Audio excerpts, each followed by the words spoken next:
to be the recipient at the Museum of the Moving Image of what I can only describe as a mid-career retrospective. And I'm wondering, first of all, if you feel, if this makes you feel old, and also, but in a more serious vein, um, do you have a sense of the shape of the career? I mean, clearly being a filmmaker, especially a non-mainstream filmmaker, you do, if life gives you lemons, you make lemonade. Uh, do you have a sense though of the shape of the career, and to what extent has it been what you expected? Uh, yeah. So to have a retrospective, it is really to open yourself up to a thinking process and to a reconnection with the person that I was at age 25, and to kind of think about, we have, I of that age, and I have the same skin, but how much have I changed? And through the eyes and ears of the curator, his name is Edo Choi, I have learned a lot. And it's fantastic to connect with him because we have only met a couple of times, and we had our first really in-person conversation a few days ago, uh, recorded as part of the Museum of the Moving Image exhibition. They pre-recorded a Q&A just between the two of us, and we actually went to the theater, which was fantastic. We were sitting there with no audience, but we had a conversation as we might in the theater with an audience. But with him, I've had the chance to see this gradual embrace of, let's say, the essay film, or this idea that filmmaking could be an extension of the life that I led, instead of filmmaking being my métier or my occupation. And so when he or you say, what were you doing in 2001? I can say, oh, I was finishing Investigation of a Flame. And I can also tell you where I lived. But the films are markers for what was extremely important to me at that time, in what situations I was immersed, my struggles. It's not to say that's all I was doing, but it helps me kind of calibrate everything else circulating around. And so that's been really interesting to look at. And I think throughout my practice or career as a filmmaker, I've always been really drawn to the texture of film.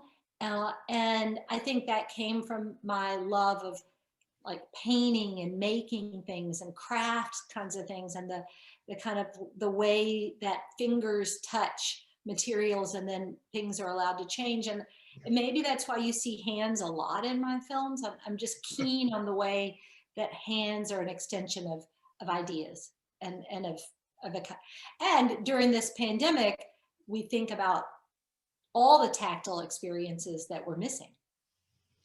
Absolutely, absolutely.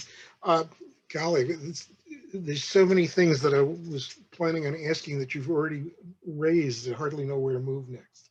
But let me ask you.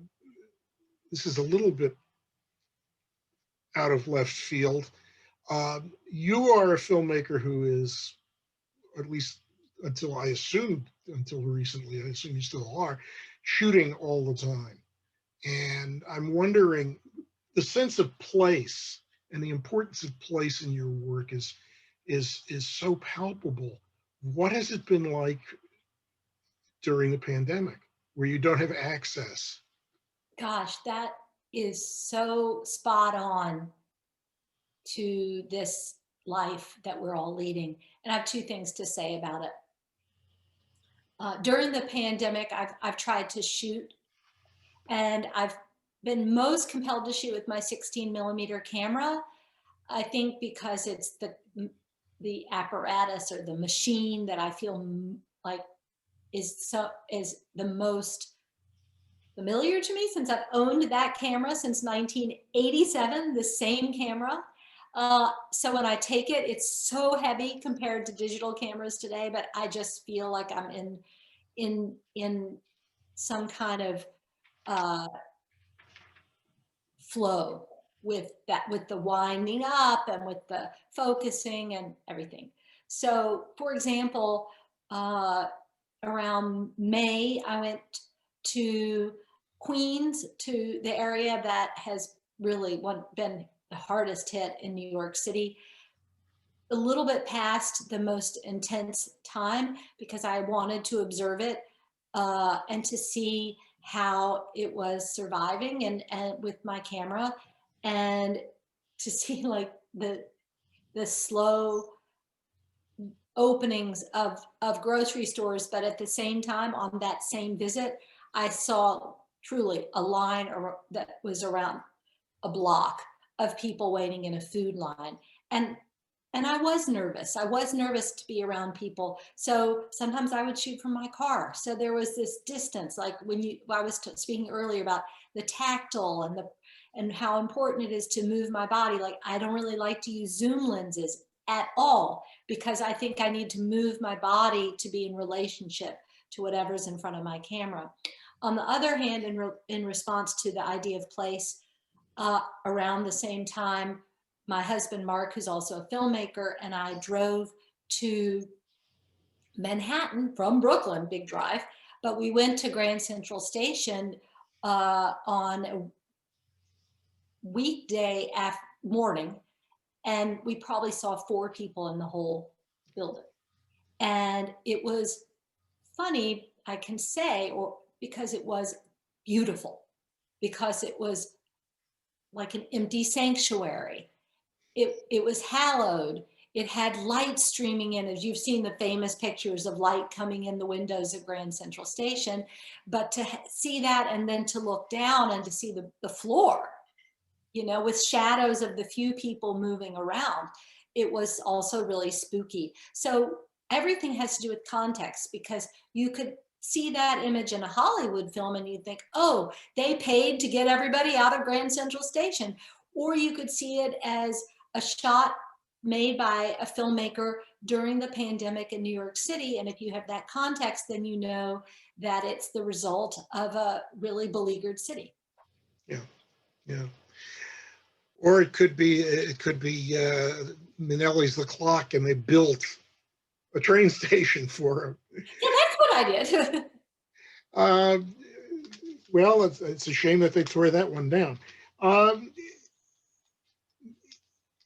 this actually brings me very nicely to a film about a father who, um, and I won't start with the usual genesis of this project question, but one of the things that I love about the film is that you make no effort whatsoever to homogenize the footage.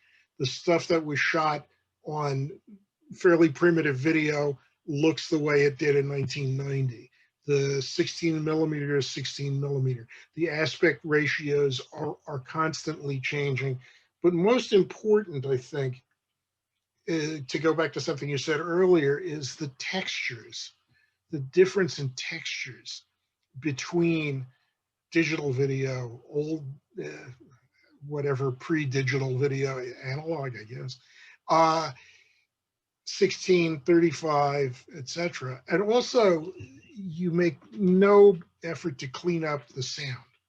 And in fact, you layer more sound on what was there at the time of the shooting, so that the soundtrack is well, it's not tactile, but it's you have a sense of texture again because of all of the layering. And I wonder if you talk about that as part of the process of making a film over 30 something years, but also to what extent that was always part of this project. Uh, I really appreciate your bringing the question of sound. Do you hear an echo, Justin? No. Oh, it echoed. Okay. I just for a split second heard an echo, and then now I'm not. So I want to say, first of all, that I really appreciate you're talking about the oral experience as well as the visual experience, because people tend to allow the image to dominate and the sound is just there as a support. And I think this question leads to some really interesting, uh, um, like conceptual questions about the ways that we experience cinema. So when we look at all of the different textures going back actually to 1965, the earliest image in the film, moving image, is from 1965. The earliest photograph probably goes back to the 1940s when my father was a little boy. But the earliest images start at with home movies shot in the mid 60s when I was a very little girl. And then we jump ahead because my family only shot 12 minutes total home movie footage. So I'm happy for what I have. And then we go all the way up to about 1984, which is when I started to make films, or I started to take movie making classes. And I traveled with my father and I shot with a VHS camera. And then soon after that, you start to see 16 millimeter. And one of the things that kind of kept me from finishing the film was that as time moved, I kept looking back at the material, and on two levels, I felt uncomfortable. So I felt uncomfortable with the content because I was trying to understand to what extent do I want to be vulnerable? To what extent will this film allow me to explore my relationship to my father, as complicated as that is? It was always something I could embrace and then run from, embrace, run from, embrace, run from. And I did that for decades. But also I was kind of embarrassed or felt shame because as the video, I'm specifically talking about video, as the video technology, quote, improved, unquote, then the older footage started to look more compromised. It wasn't as pristine, it wasn't as detailed. And it also wasn't just a question of the cameras. As time went by, the footage started to decay. Yeah. And so it was kept in garages, or it was transferred from its original material to something more viewable. If you remember, people used to shoot on what was called high 8. That was a consumer grade, but they didn't keep those high 8 tapes. They would transfer them to VHS to watch. So the original tape was used over and over and over again. So you can't really find that tape. You just find the VHS viewing tapes. It took me a while to remember that people did that. So then it's even more degraded. And so it wasn't until around 2018 when I was editing the film and looking at all this material that I recognized the kind of duality in that shame. So it was that if I was going to recognize all my emotions, then I was going to recognize the spectrum of the visual motifs, and that I could actually celebrate both. I could celebrate that older footage because, first of all, I had it. It wasn't just birthday parties and holidays. It had a quality of allowing a viewer to immerse themselves in a family, but also the fact that those textures were of the period. They were kind of had an authenticity, which you see in a lot of movies these days. People, in a sense, try to copy. Let's make it look like, or duplicate, let's make it look like Super 8 footage, even though we shot it in 35 millimeter or high definition video, and then we'll transform it to give it this faux kind of signature of a certain time period. So I didn't have to do that. And once I saw that and saw that like the body ages and the video ages, but we can't go back to who we were in our youth, but we can go back to the film footage, and it shouldn't look like 2021. It should be of its period. And then you were talking about the sound, and that was like a magical thing that happened because I went through all my film footage and video footage and transcribed it and wrote notes about what people said and basically what I saw. And then I was pretty much finished cutting the film, and I decided to go back to what you often call outtakes to listen. And that changed everything, because I wasn't listening for the content of like the dialogue or the answers to questions. I was listening for that, all that accidental sound that happens that throws you back into a moment, like throws you into a moment when everybody was sitting around watching television, or throws you into a moment in a car where the camera was left on accidentally. And that's where you feel that you're actually transported, like back in time. For me, almost more than the video footage allows you. That sound makes you feel very present.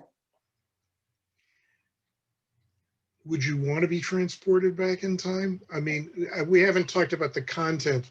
Um, this is, as personal investigations go, this one feels very painful.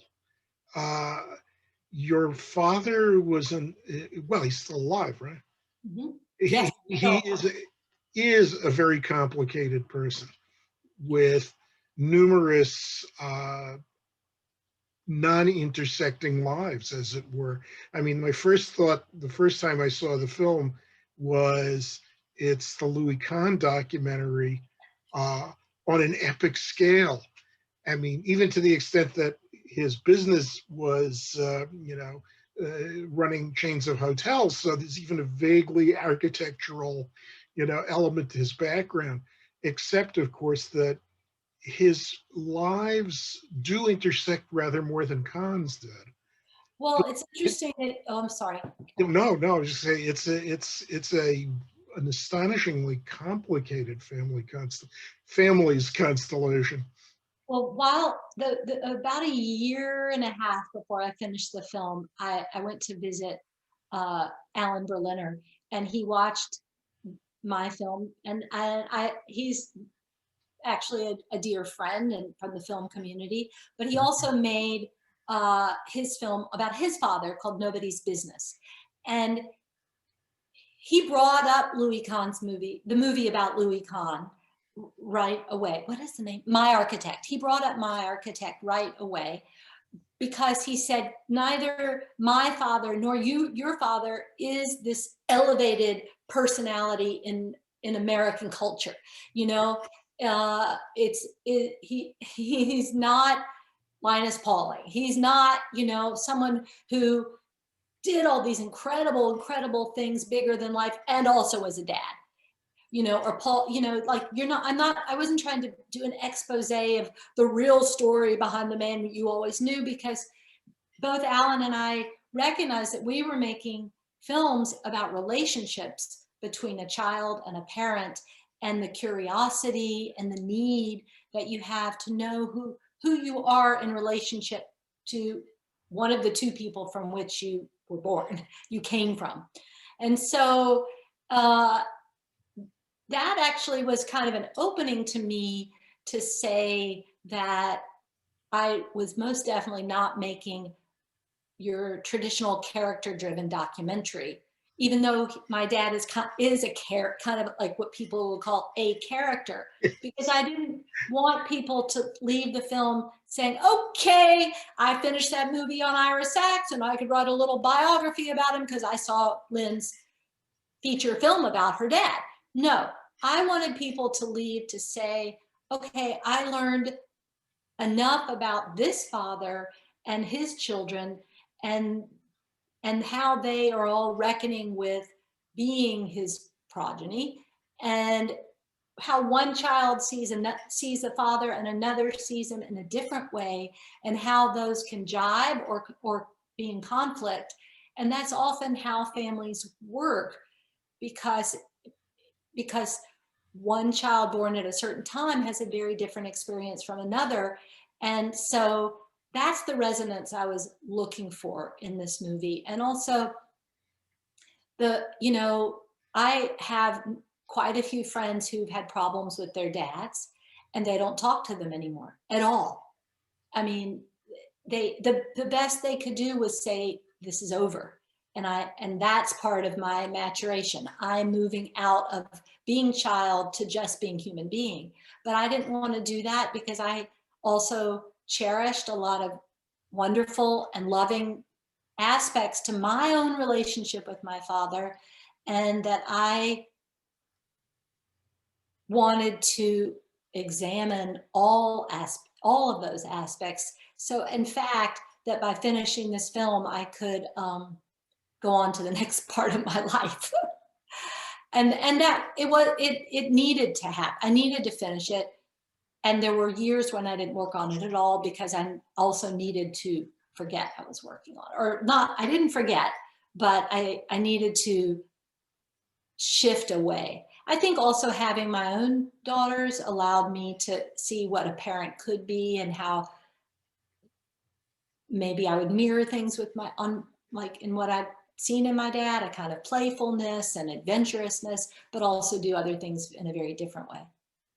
Your daughters are now in their early and mid 20s, I think, right? Exactly. What have either of them decided to pursue film? No, actually one is studying social work at Hunter, and Ah, yeah, good. she actually was working on the border in El Paso for the last year with children there, and then so she does that. And my other daughter works for the Civilian Complaint Review Board, so she investigates police abuse and misconduct. So they do very different things, and but there's also a kind of way that they work with people, and they're very engaged with this city. But I would say they know more about New York City in a certain way than I do at this point. Yeah, well, they know things about New York City that you probably rather not know. Um, you said in there's an interview with you in the Brown Alumni magazine in which you said, making a film provided me with an excuse to ask the questions I'd always wanted to ask. Uh, One of the things about the film that's really quite striking is how non-cooperative a witness Ira Sr. is. And I'm wondering if there's a part of you that is looking back on this whole experience and thinking, well, I got a really nice film out of it because it's a very good film, but I didn't get a lot of answers. That is so true. And I think I learned a lot about that, about the non-cooperative subject. And I learned that there may be different reasons for that. I think that from experience, after asking my father the same questions every year or so in this kind of conventional documentarian way, like, can you tell me about your childhood? Or was it painful when your mother left you for a while? Or was it what was the reason that you changed your name several times? Was that changing your identity? And I could get very kind of philosophical about it. And he was a little, sometimes glib, sometimes uh, dismissive. And sometimes I would hear all of that and I'd say, oh, it's a generational thing, or it's a male thing. I'd make these sweeping kind of assessments. Well, men of that generation didn't look, they were never encouraged to like look deep and speak about that. But I can't say that because there are plenty of men who can, and that's a terrible stereotype. And then I can say, well, he had a really tough childhood, actually. And so he had to learn to protect that, as many of us do, that by speaking things, we are reminded of our own pain. So by having what I would call like a willing amnesia, you can just put it away. That would be another excuse. But around, I'd say 2016 or 2017, when I just thought, I have to finish this film. I've asked the same questions over and over. It's ludicrous to ask them again. I'm going to have my dad come live with me for a few weeks. I'm going to put aside that conventional wisdom of, that one question leads to a certain kind of answer. And then I'm going to actually throw myself into talking to people around my dad And that's where I got the sort of idea about that it was more like a cubist painting, so that you wouldn't get that one facade, but you'd get the different perspectives, and maybe in that way you take a complicated person and you recognize their complexity and try, instead of trying to simplify it. And so those were some of the things that occurred to me, that a lot of people are more revealing in their actions than they are in their words. And also, one other thing that just occurred to me as you asked this question, even going back years ago, before the finishing of Film About a Father, who I always thought it was as interesting to me to hear a lie as it is to hear factual information, because a lie can be very inventive and it tells you about the way, like the way a person conducts themselves almost rhetorically, so that, you know, an answer like "I don't know" is also can be read as in "I can't say that," something like that. It reminds me of a favorite quote of mine from a old school sports writer named Joe Palmer, who said, "The only thing better than a really good lie is a true story no one will believe." And you managed to get both, I think. Yeah, Um, yeah. Over the course of the time that the film was being made, you discovered more and more, let us say, surprises about your father's personal life, more and more siblings or half siblings that, and one of the things I have to say as an aside, I love the fact that you in the film refer to these people as brothers and sisters and make no effort to distinguish the various components of the families, which I think is really quite lovely. But I'm wondering if, since the film is completed, if there have been any more surprises, if anybody else has popped up and said, "Oh, I saw your film. Um, I'm your long lost other." I am waiting for that, in a sense. It didn't happen at the premiere, which was at Slam Dance in Park City, which is where my dad had spent the last 35 years of his life. So someone raised his hand in the audience and said, "Lynn, aren't you scared that you're going to find another sibling here in the room?"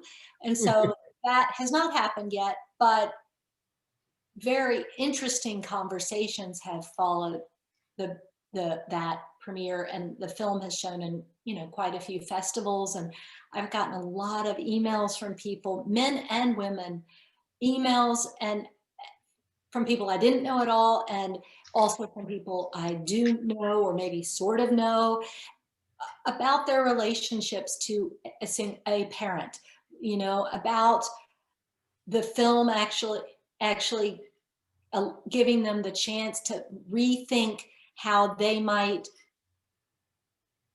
interact. Maybe the word isn't confront, but interact with someone they couldn't interact with before. I went to a documentary class at the New School and another one at NYU via Zoom. And after both of those, I received some kind of acknowledgement of the way the film opened up something for one of the students, and, you know, about their situation, their familial situation, and making the film also gave me the chance to talk on a really extended level with each of my sisters and brothers, the ones I know very well and the ones that I've gotten to know much better since the finishing of the film. We actually all meet every Sunday with my dad on Zoom, every single Sunday throughout the whole pandemic. And so maybe the film was part of that. What was the reaction like at Park City? I mean, you're making a film about somebody who was an integral part of a community, and you're revealing stuff that undoubtedly very, very, very few people knew. Uh, I, I know your father was there, and you've talked a bit about his reaction, that he actually cried. But I was wondering what people who'd known him either casually or in a business context or even in a social context, That's, People coming up to you and saying, how could you do this? Or um, how I never really knew, or what? yeah, I think actually that, or let's say this, I wonder if in 2021, if we are able to live as compartmentalized a life as my dad lived for all those decades. Uh, because so many things are recorded now, so many things Yeah. have broken down the notion of a kind of constructed privacy. So, you know, the affair or the other family or the multiple other families, that is harder to hide, I think. And so I wonder how people would conduct them, how that would happen in this period of time. And in the theaters, it showed 3 times in Park City. I had lots of conversations with people who knew my dad in some very interesting ways. Like my father used to volunteer for the sheriff's department and help them on different projects. So I met some of those people. Some of them I knew already. Other people knew my dad because he's very, very, very friendly. So he has a way of knowing every cashier at every store, men and women. So a lot of those people came. He's actually, I would say, the least uh, socioeconomic class conscious person I've ever met, and in a great way. Like we used to come to New York City when I was a child, and we'd get in a taxi and my father would say, okay, I'm gonna hire you for 3 hours. I want you to show my kids where all the Jewish people live. And so we go over to Williamsburg and they drive around and, you know, we're Jews, but we hadn't seen Jews like that. And then we'd end up having like a meal with the taxi driver. And like most New Yorkers don't do that. And most middle class people don't do that. And he did that kind of thing all the time. Like I went to Paris about 5 years ago and I had a phone number that my father gave me for a taxi driver in Paris. And like he was from Morocco and he came and met us and drove us around. It was like, how's Ira? And then I said, well, how many times did you actually meet my dad? Once, you know, but there's a way that he's very um, engaged with any situation and social. You know, he has a much harder time speaking now than he did in all those years. So he actually has kind of an apraxia, which is Mm. a, a kind of a fissure between your thought and your ability to speak. And so that's not as possible. Plus, we're in the pandemic, and you're not walking around talking to everybody. Yeah. So he has some compromises, but those kind of things gave me the actually have been important to me, because when you're a documentary filmmaker, you have to be a little presumptuous and you talk to people and you knock on doors. And I think I kind of got that from my dad. I mean, you're a family with several filmmakers, two of your siblings. And what has been the reaction? I mean, first of all, what has been the reaction from Ira and Dana, both filmmakers and who you've done projects with? Uh, what kind of reaction have you gotten from them? And then the non-film people in Yeah, the that's family. very nice of you to ask. My brother Ira is a filmmaker. He makes narrative films. My sister has actually made one film with me, which is Which Way Is East. We Right. made that, but other than that film, she's a writer. So she writes fiction and nonfiction, and she honestly was maybe the person who was the most nervous during the making of the film in this really wonderful and vulnerable way. And sometimes we would like have a kind of tension about it, because she would say that if I was filming all the time, which I did every time we were all together, it would restrict what people would talk about. And I think that happened more and more as the technology became so integrated in all of our lives. Like if I was recording film in 2003, people didn't really think, okay, this is going to end up on the internet. Even then, I mean, actually 2007 was the first year of YouTube. So if you, what they call Web 2.0, this interactive relationship to the internet started in 2007. And from then on, people started to worry about the dissemination of their images. Regular people, I'm not talking about celebrities. And I think she was aware of that, not so much that I was going to take advantage of it, but that people were more hyper conscious. So if we wanted to like treasure this one dinner party where we were all together at Thanksgiving and Lynn's filming again, then maybe people would get nervous. And, you know, we had to come up with some kind of agreement about that. And then Ira had made a fiction film called 40 Shades of Blue. Lovely film. Oh, thank you. Starring Rip Torn. And it's ostensibly about my dad. It's not really, because he plays a music impresario, and there are things about it that aren't about our father, but there are many familiar things. And so that was a beginning, you know, of it. Both are looking into who we were in relationship to dad. Actually, I will tell you that Ira and the mom of his children is Kirsten Johnson. She's a filmmaker. She made a film called Dick Johnson is Dead. So while I was making my film, she was making her film on her father, a very different person. And so the three of us will be talking on January 19th through a Zoom kind of live engagement from the Museum of the Moving Image. So if people want to come to that, can. We're all going to talk about making these films that are super personal, but also like just investigations of family. You actually raised an interesting question about the compulsive need to be filming. I'm sure you've seen Russ McElroy's work, and there's a wonderful moment in one of his films.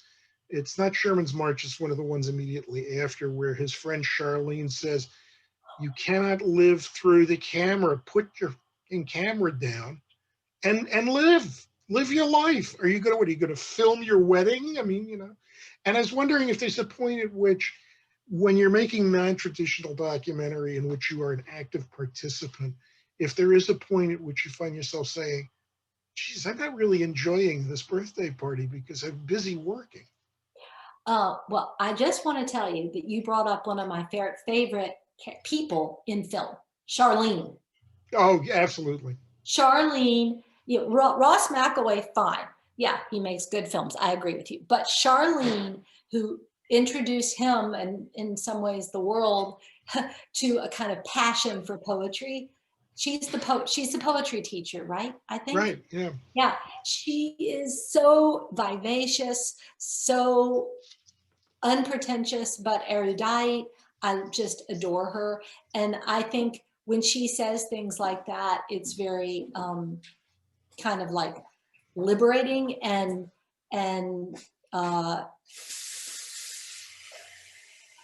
and dismissive in kind of like the best ways. Like she puts down McElroy by saying, you know, live your life. I mean, when I was filming this, I often would say, my stomach's growling and I'm making this movie and I really want to eat that Chinese dinner. That happened most of the time. Like by the time I ate, like almost every meal I had with some family members, I ended up eating when it was cold. Because I had to make this choice to film or not to film. In fact, there's a shot in the film in a Chinese restaurant where I put the camera on one of those lazy Susans and pointed out so that everyone could be filmed. And so I was eating and turning the lazy Susan. And it's actually one of my favorite shots because everyone gets a little goofy with it and they realize there's a camera, but they become very animated. So, and that probably was because I was hungry. Well, I've always thought that your stomach should come before any other. I mean, you know, as far as I'm concerned, food is art. I'm glad you mentioned Charlene's background as a poet, because it leads into one last question, and then I should let you go. you published a book of poetry, not, well, really 2019, but and I had not realized until I was reading the interview with you and Baum that you started out writing poetry. And I wonder if you could talk about Sure. what Let me get to the publish book your so I first can show it. book. Hold on.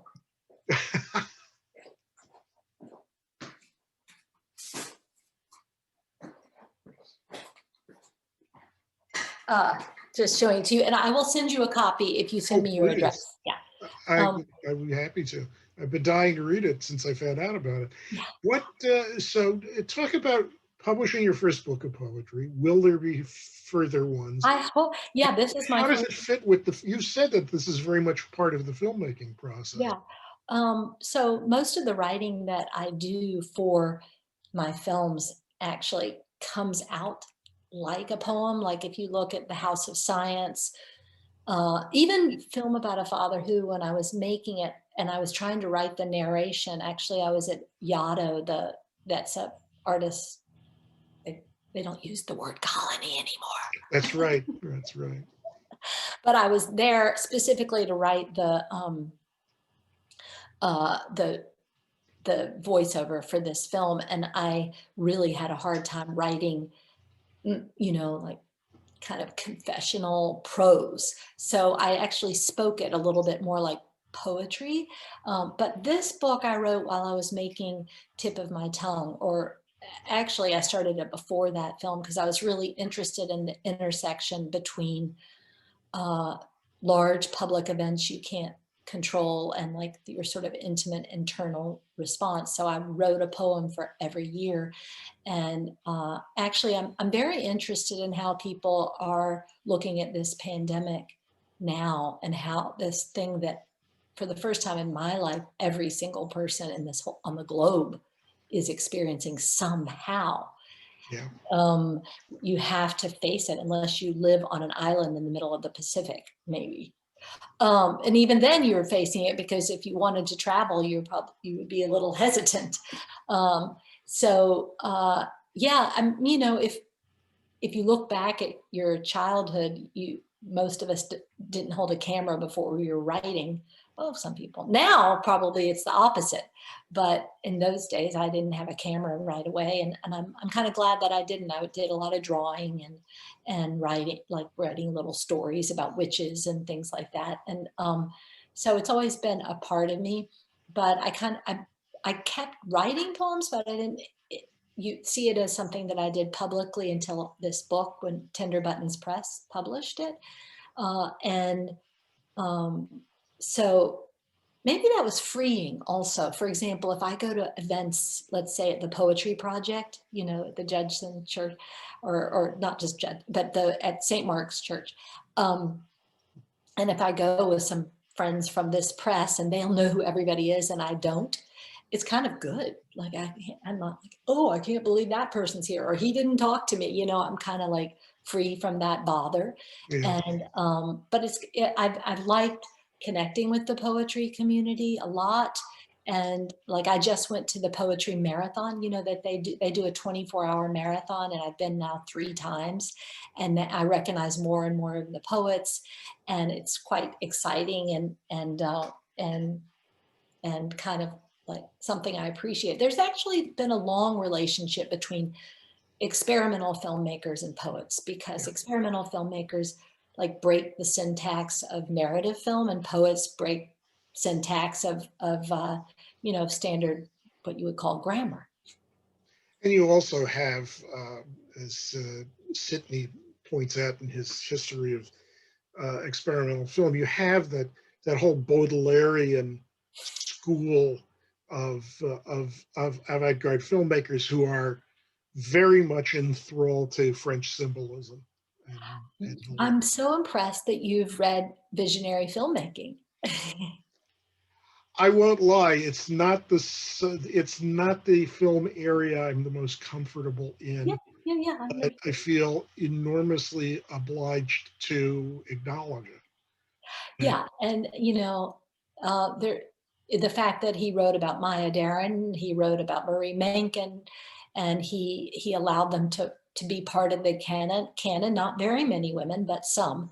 And so, and I hate that I used the word allowed, but he included Yeah. them. And that was really, that's an important book. I mean, people refute it in some ways, some parts of it, but actually in the very beginning of your interview, and I was talking to you about the curator for the retrospective at the Museum of the Moving Image, Edo Choi, and he knows a lot about filmmaking. So he knows a lot about the directors and the genre films and the films from different countries. But when he was talking about like a short film that I made in the 80s called Photograph of Wind, he talked about structuralist filmmaking.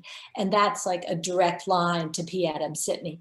So it's interesting that people are still connect with his way of categorizing the avant-garde. Well, that's what happens when you get there first. Yeah. Everything that comes after, they say, well, you measure yourself either with or against.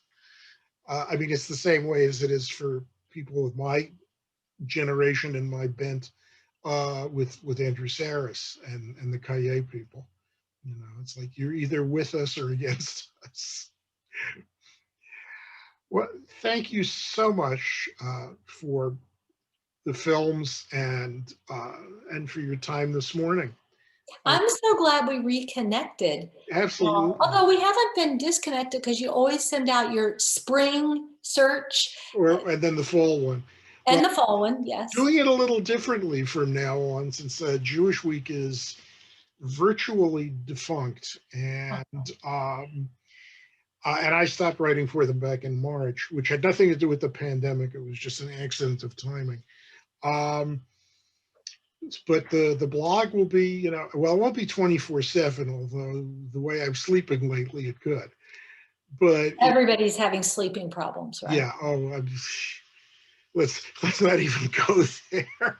I don't even want to.